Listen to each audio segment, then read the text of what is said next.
Hello guys, welcome to my new video. आज हम percentage, ratio, average और एसआईसीआई से रिलेटेड कुछ प्रैक्टिस क्वेश्चंस करेंगे। इनके जो कॉन्सेप्ट्स हैं वो मैंने अपने पिछले वीडियोस में आपको समझा रखे हैं, तो अगर आपने वो नहीं देखे तो प्लीज़ पहले वो देख लीजिए ताकि आपको ये क्वेश्चंस अच्छे से समझ में आए। तो अपन चलो शुरू करते हैं यार। तो ये मेरा पहला क्वेश्चन है, इसमें क्या बोल रहा है, प्राइस ऑफ ए शुगर, ये परसेंटेज से रिलेटेड है। तो बोल रहा price of A sugar is increase by 37.5%। by what percent its consumption should reduce so that the expenditure remains constant। ठीक है, ये क्वेश्चन करने से पहले मैं आपको पहले कॉन्सेप्ट समझाता हूँ। ठीक है, आप लोगों को एक चीज़ पता है कि जो प्राइस होती है ना, अगर प्राइस में मैं कंजम्पशन को मल्टीप्लाई करूँ तो मेरा एक्सपेंडिचर आता है। अभी कोई फार्मूला वार्मूला नहीं है, लेकिन वो आम बात है। मान लो मैंने मेरी कोई चीज़ है वो 10 रुपये की है। ठीक है, और मैंने आपको कहा कि वो दो तीन चीज़ आपको लानी है, तो मेरा एक्सपेंडिचर कितना हो जाएगा, 30 रुपये। सिंपल सा आता है कि ये मेरी प्राइस है, कंजम्पशन मेरा ये मेरा कंजम्पशन है और ये एक्सपेंडिचर। ठीक है, ये तो एकदम बेसिक चीज़ है। अब ये अपन को जो जानने वाली चीज़ है वो क्या है, जैसे मान लो कोई चीज़ 100 रुपये की है। ठीक है, और वो मैंने दो चीज़ ली, तो मेरा एक्सपेंडिचर कितना हो जाएगा, 200 रुपये। है ना, ये मेरी प्राइस, ये कंजम्पशन, ये एक्सपेंडिचर। अब मान लो मेरा एक्सपेंडिचर तो 200 ही है, लेकिन जो मेरी प्राइस है वो 50 हो गई, तो मेरा कंजम्पशन कितना हो जाएगा, 4, क्योंकि प्राइस मेरे को 2 से रखना है। तो 100 इंटू 2 200, 50 इंटू 4 200। अब देखने वाली बात क्या है कि जो यहाँ पे प्राइस है ना, मेरी प्राइस, अगर मैं उसका रेशियो देखूँ तो पहले मेरी प्राइस 100 है और अभी कितनी प्राइस 50। तो उसका जो रेशियो कितना आ रहा है, 2:1। अगर मैं कंजम्पशन देखूँ मेरा, तो मेरा कंजम्पशन पहले था 2, अब कितना हो गया 4। तो मेरा इसका रेशियो कितना हो गया, 1:2। तो जो देखने वाली बात यह है कि जो मेरे प्राइस का, अगर मेरा एक्सपेंडिचर कांस्टेंट है, मतलब सेम है, तो मेरी जो प्राइस का रेशियो होता है ना, उसका जस्ट अपोजिट मेरे कंजम्पशन का रेशियो होता है। ठीक है, अब हम क्वेश्चन में देखते हैं कैसे यूज़ होता है। तो क्या बोल रहा है कि price of A sugar is increase by 37.5% से इंक्रीज हो रही प्राइस। ठीक है, अब 37% का फ्रैक्शन कितना होता है, मैंने आपको बता दिया 12.5% होता है, 1/8। अगर मैं यहाँ भी 3 से मल्टीप्लाई करूँ और यहाँ भी 3 से मल्टीप्लाई करूँ तो ये कितना बन जाएगा, 37.5%। और ये फ्रैक्शन कितना बन जाएगा, 3/8। मतलब मेरे 37.5% का फ्रैक्शन वैल्यू कितना होता है, 3/8। तो मतलब इसको अपन रीड कैसे करते थे कि किसी चीज़ का 8 का 37.5% 3 है। मतलब अगर कोई चीज़ पहले 8 थी तो अब वो होती हुई 11 हो गई। ये क्या है, मेरा प्राइस का रेशियो है। मतलब पहले मेरी प्राइस 8 थी तो अब वो 11 हो गई। ठीक है, फिर क्या बोल रहा है, by what percent it's consumption reduce so that the expenditure remain same.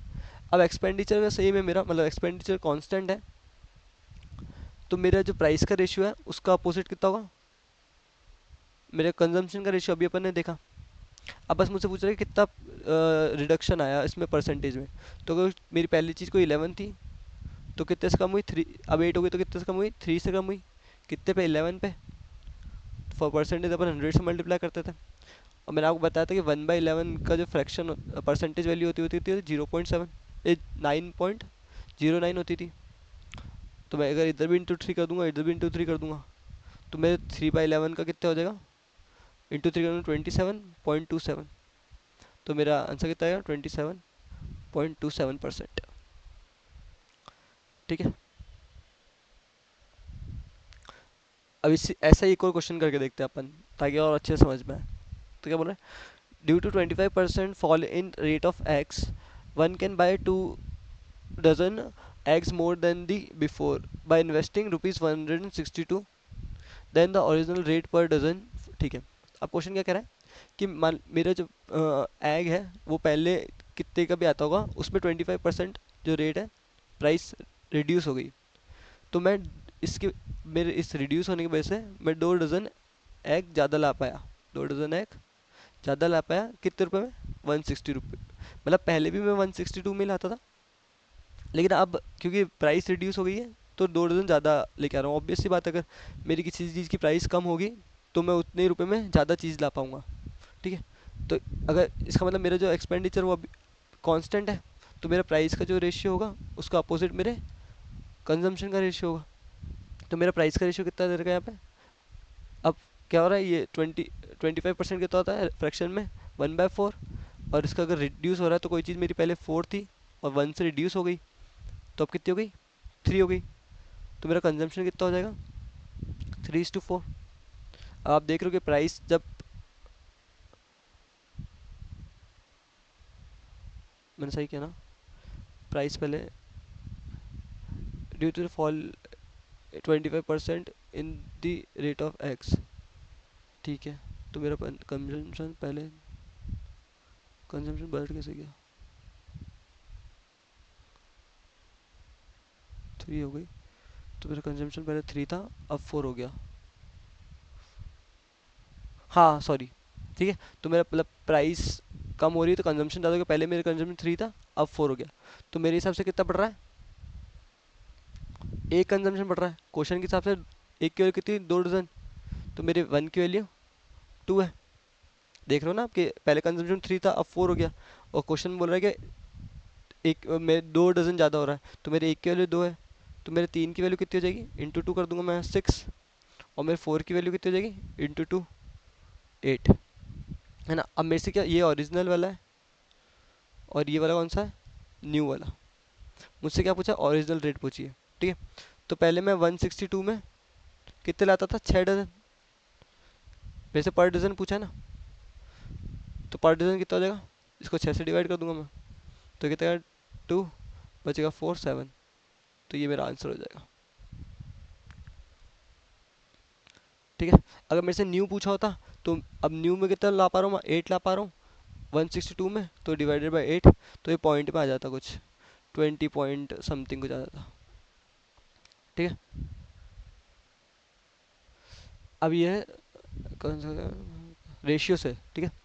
ये रेशियो क्वेश्चन है,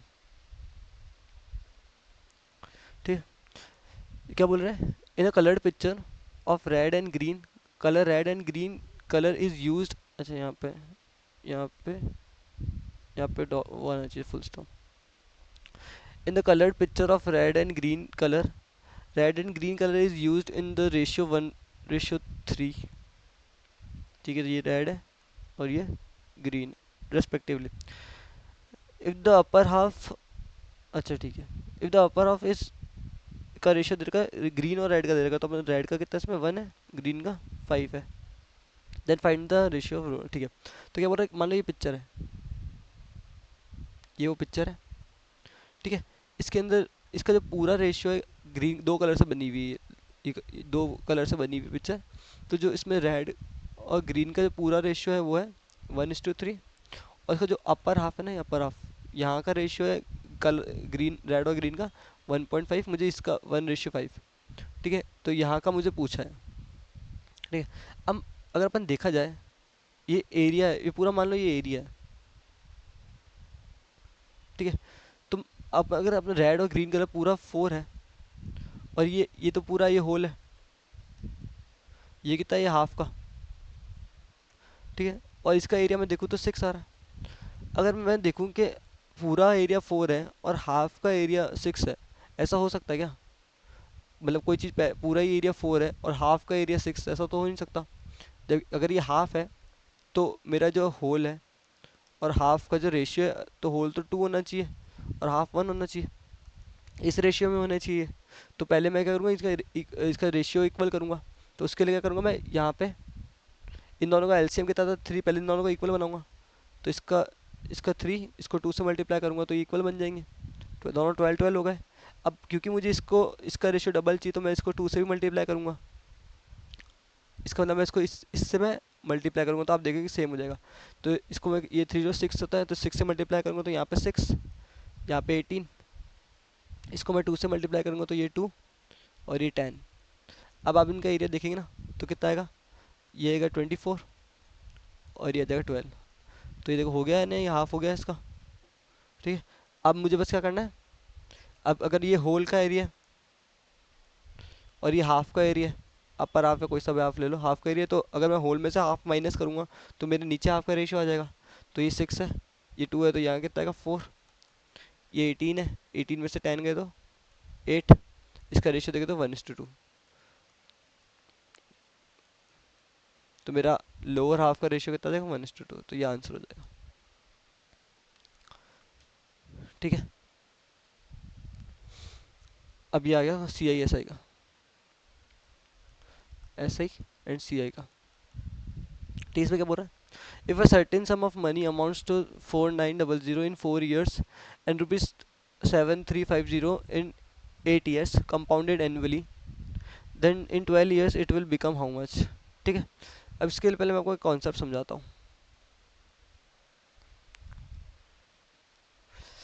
जैसे मान लो, अगर पहले अपन सिंपल इंटरेस्ट की बात करते हैं, ठीक है, सिंपल इंटरेस्ट 100 रुपये मैंने आपको दिए, मैंने 20% रेट पे दिए, ठीक है, रेट 20% है। तो फर्स्ट ईयर ना, एक ईयर बाद वो कितने हो जाएंगे, इसका 100 का 20% 20, तो +20 हो जाएगा, तो यहाँ पे 120 आ जाएगा। दूसरे साल कितने हो जाएंगे वो, 140 हो जाएंगे सेकेंड ईयर। थर्ड ईयर वो कितना हो जाएंगे, 140, ए सॉरी 160। ठीक है, तो मतलब हर साल कितने देखो, +20 तो मतलब हर साल +20 मतलब सेम नंबर से ऐड होता रहता है, किसमें, सिंपल इंटरेस्ट में। लेकिन अगर मैं कंपाउंड इंटरेस्ट की बात करूँ, तो मान लो मेरे पास 10,000 रुपये, 1,000 मान लो, 1,000 रुपये, और रेट है यहाँ पे 10%। ठीक है, तो फर्स्ट ईयर तो वही, इस पे 10%, 1 1, 10% कितना होता है इसका, 100, तो +100 होगा, तो 1 1 0 0 हो जाएगा। ठीक है, सेकेंड ईयर वापस इसका 10%, इसका 10% कितना होता है, 1 1 0। अब क्योंकि कंपाउंड इंटरेस्ट में क्या होता है कि प्रिंसिपल चेंज होता रहता है हर साल, तो प्रिंसिपल मेरा ये बन जाएगा, इस पे 10% लगेगा, तो इसका 10% कितना होता है, 1 1 0, तो इसमें 1 1 0 ऐड होएगा, तो सेकेंड ईयर ही कितना हो जाएगा, 1 2 1 0। फिर थर्ड ईयर कितना हो जाएगा ये, वापस से इसका इसका 10%, 1 2 1, तो कितना हो जाएगा, 1 3 3 1, ये थर्ड ईयर। तो अब आप देखोगे, अब आपको निकालना है कि किस नंबर से ऐड हो रहा है। तो इसमें तो अपन माइनस कर देते तो निकल जाता तो 20%। इसके अंदर अपन को, क्योंकि कंपाउंड इंटरेस्ट में अब सेम नंबर से मल्टीप्लाई होता है और सिंपल इंटरेस्ट सेम नंबर से ऐड होता है, ये एपी में चलता है और कंपाउंड इंटरेस्ट जीपी में चलता है। मतलब एपी मतलब अर्थमेटिक प्रोग्रेशन और जीपी मतलब ज्योमेट्रिक प्रोग्रेशन। अगर आपको निकालना है किस नंबर से मल्टीप्लाई हो रहा है, तो आप क्या करो कि जो सेकेंड ईयर मतलब कोई से भी ईयर का, उससे प्रीवियस ईयर से डिवाइड करके देख लो। तो ये करेंगे, तो अगर मैं इसका मतलब इसका फ्रैक्शन रेशियो कितना रहा है, 11/10। इसका मतलब अगर मैं यहाँ पे कितना हो रहा है, 11/10 से मल्टीप्लाई करूँ हर नंबर को, तो मेरे पास अगला साल का नंबर आ जाएगा। जैसे अगर इसमें मैं +20 करूँ तो मेरे पास अगला नंबर आ जाएगा, +20 करूँ तो मेरे पास अगला नंबर आ जाएगा। ऐसे इसमें मैं इंटू 11/10 करूँ तो मेरे पास अगला नंबर आ जाएगा। जैसे अब अगर मेरे पास, जैसे मुझे ये दे रखा होता था, मुझसे पूछा कि थर्ड ईयर का कितना होता, तो मैं 1 1 0 0 इंटू 11/10 कर देता, तो कितना था, 11/10 इंटू 11, तो 1 2 1 0 आ जाता, मेरा ये आ गया। ठीक है, इसका मतलब हर साल जो मेरा इंक्रीजिंग फैक्टर है वो 11/10 से मल्टीप्लाई हो रहा है। ठीक है, अब ये चीज़ क्वेश्चन में कैसे यूज़ होती है मैं बताता हूँ। जैसे इस क्वेश्चन में क्या बोल रहा है कि कोई चीज़ 4 ईयर में कितनी हो गई, कंपाउंड इंटरेस्ट पे 4900, मेरे को रेट नहीं दे रखी इसमें, और 8 ईयर्स में कितनी हो गई, 7350, और मुझसे 12 ईयर्स का पूछा है। ठीक है, तो यहाँ पे इससे पहले प्रिंसिपल होगा, मतलब पहले इसमें कुछ मल्टीप्लाई हुआ, इतनी होगी, फिर मल्टीप्लाई हुआ, वो इतना हो गया, कुछ ए मान लो कुछ से मल्टीप्लाई हुआ, ए से मल्टीप्लाई हुआ, फिर वापस ए से मल्टीप्लाई हो गया, फिर वो इतना हो गया, फिर वापस ए से मल्टीप्लाई हुआ, वो इतना हो गया। तो मैं इन दोनों का फ्रैक्शन से निकाल सकता हूँ, ए कितना, ए क्या है मेरा, है ना, इसका फ्रैक्शन कितना, 7350 अपॉन 4900। इस जीरो से इस जीरो कटा, 7 की टेबल से कटेगा 1 0 5 बार, 7 की टेबल से 70 बार, 35 की टेबल से 2 बार, 35 की टेबल से 3 बार।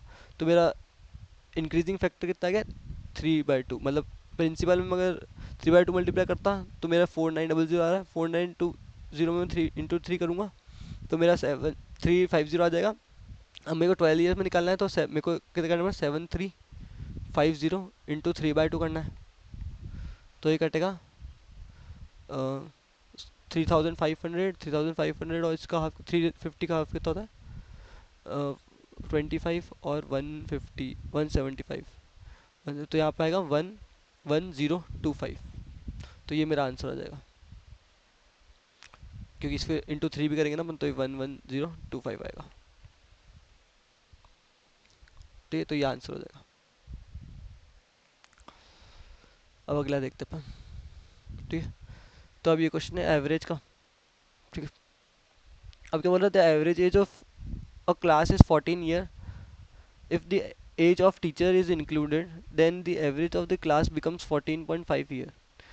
If the total number of student in the class is 22 then find the age of teacher. ठीक है, अब इस क्वेश्चन करने को मैं आपको 3 तरीके बता देता हूँ। 3 तरीके से अपन कर सकते हैं, आपको जो अच्छा लगे उससे कर लेना। फर्स्ट वाले से तो मत ही करना, पर मैं बता देता हूँ क्योंकि वो बेसिक वही जो स्कूल में करते थे। मान लो सम है, इस सारे क्लास का जो सम है वो एस सी अपन को पता नहीं है, और लोग कितने, बच्चे कितने, 22। इनका एवरेज मुझे कितना दे रखा है, 14। ठीक है, अब इसी में सम में टीचर भी इंक्लूड हो गए। टीचर का एज अपन को नहीं पता, अपन को ये निकालना है। टीचर की एज अपन को पता नहीं, टीचर का एज इतना है। बाकी सब बच्चों का एज का सम है एस सी, टीचर की एज है टी। अब टीचर भी ऐड हो गई तो टोटल लोग कितने हो गए, 23। और अब एवरेज कितना हो गया, 14.5। ठीक है, तो यहाँ से मेरी एस सी निकाल लूँगा मैं। एस सी की वैल्यू कितनी हो जाएगी, 14 इंटू 22। तो ये कितना आएगा, 428 20 0 308 आ जाएगा। ठीक है, ये मेरी एस सी की वैल्यू हो गई। तो मैं एस सी वैल्यू यहाँ पुट कर दूंगा, ये यहाँ चल जाएगा। तो मेरा एस सी मैं यहाँ पुट करूँगा, ये इसको मैं यहाँ पुट करूँगा। तो कितना होगा, 308 plus T equals to 14.5 into 23। तो ये कितना होगा, 308 प्लस 3, इसको आप मल्टीप्लाई करोगे तो 333.5। ठीक है, तो यहाँ से टी की वैल्यू कितनी आ जाएगी, 333.5 माइनस 308, तो आएगा 25.5। ठीक है, एक तरीका तो ये हो गया। दूसरा, एक और, अब ये तो स्कूल में अपन करते तो वो वाला हो गया। दूसरा मैं आपको बताता हूँ। इसमें क्या करना है, जैसे मैंने आपको मेरे प्रीवियस वीडियो में बताया था कि 22 का, अरे यार एक सेकेंड, कि 22 का एवरेज कितना दे रखा अपन को, 14। 22 लोगों का एवरेज 14, एक और ऐड हो गया 23 हो गए, उनका एवरेज कितना हो गया, 14.5। तो अब यहाँ से इधर देखो कितना इंक्रीज हुआ, 0.5। यहाँ पे कितना इंक्रीज हो रहा है, 1 का। तो 1 का, तो मैं इस 1 को किससे मल्टीप्लाई करना था, 14.5 से। और 0.5 को किससे मल्टीप्लाई करना था, 22 से। तो 1 को 14.5 से मल्टीप्लाई करूँगा तो कितना आएगा, 14.5। और 0.5 मतलब हाफ को 22 से मल्टीप्लाई करूँगा तो कितना आएगा, 11। तो इनको ऐड कर देंगे तो कितना आएगा, 25.5। तो कितना ईजी, एक ही लाइन में आ गया, इतना सब कुछ करना नहीं पड़ेगा अपन को। और अगर मैं आपको एक और मेथड बताऊँ, एक सेकेंड, एक और मेथड बताऊँ, तो वो मैंने आपको पहले बताया था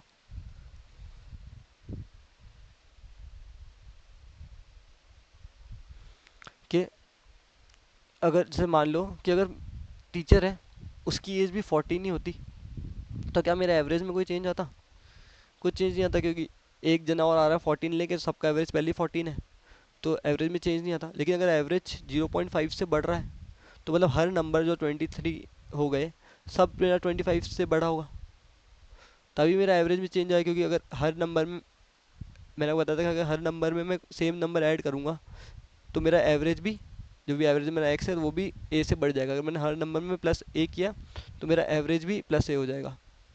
ठीक है, तो अगर 23 नंबर 0.5 से बढ़ रहे हैं, तो कितने बढ़ रहे हैं, 23 इंटू 0.5, मतलब इसका हाफ कितना होता है, 11.5। तो मतलब हर नंबर 11, मतलब जो टीचर है वो 14 तो लाई होगी, प्लस 11.5 भी होगा, तो कितना होगा, 25.5। अब वो तीनों में से जो सही लगे उससे कर लेना। फर्स्ट वाला तो बहुत टाइम कंज्यूमिंग है, इन दोनों में से कोई जो समझ में आए उससे कर लेना। ठीक है, थैंक यू। आप मुझे अगर आपको कोई भी डाउट हो तो प्लीज़ कमेंट सेक्शन में लिखें, और लाइक करें, सब्सक्राइब करें। Thank you.